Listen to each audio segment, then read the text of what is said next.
Tu crois que Dieu s'est éloigné, mais si en réalité c'était toi qui marchais avec lui, sans le reconnaître. Tu avances, comme ces deux hommes sur la route, fatigués, un peu vidés, avec quelque chose en toi qui ne comprend plus. Tu avais espéré que ça change, que Dieu agisse autrement, que ta vie prenne une autre direction. Mais maintenant, il reste surtout une question silencieuse. Pourquoi ? Reste encore un instant, parce que cette route, c'est peut-être exactement la tienne. Il y marchait, et il parlait de ce qu'ils venaient de vivre, de Jésus, de ce qu'ils avaient vu, de ce qu'ils n'arrivaient plus à comprendre. Et toi aussi,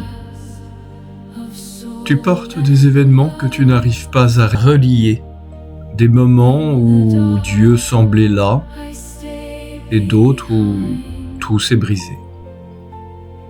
Alors tu avances, mais intérieurement quelque chose s'est fermé. Tu continues à croire, mais autrement. Peut-être avec moins de feu, moins d'élan. Et pourtant, quelqu'un s'approche, silencieusement. Il marche avec eux sans qu'ils se cachent. Et il leur pose une question simple. De quoi parlez-vous ?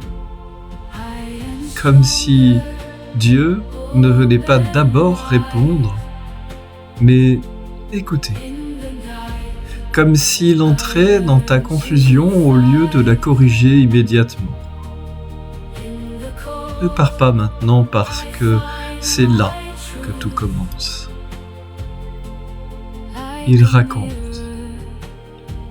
leur espérance, leur déception, leur incompréhension. Nous espérions. Cette phrase, elle porte toute la tristesse du monde. Tout ce qui n'a pas été, tout ce qui n'a pas tenu. Peut-être que toi aussi, tu pourrais dire cette phrase. Je pensais que... J'avais cru que... Je pensais que Dieu ferait autrement. Mais écoute bien. Dieu ne les quitte pas dans cette phrase. Il ne corrige pas leur douleur. Il entre dedans. Mais écoute bien maintenant. Le Christ ne commence pas par se révéler. Il commence par expliquer. Il reprend toute leur histoire, toutes les Écritures, et il leur montre quelque chose de bouleversant. Ce qu'ils pensaient être un échec était en réalité un passage. Ce qu'ils croyaient perdu était en train d'être accompli. Et leur cœur commence à brûler. Pas parce qu'ils comprennent tout, mais parce que quelque chose en eux redevient vivant. Reste encore. Parce que c'est ici que ça te concerne. Dieu ne vient pas d'abord changer ta vie extérieure, il vient éclairer ce que tu vis. Il vient te montrer que même dans ce que tu ne comprends pas, il est déjà là.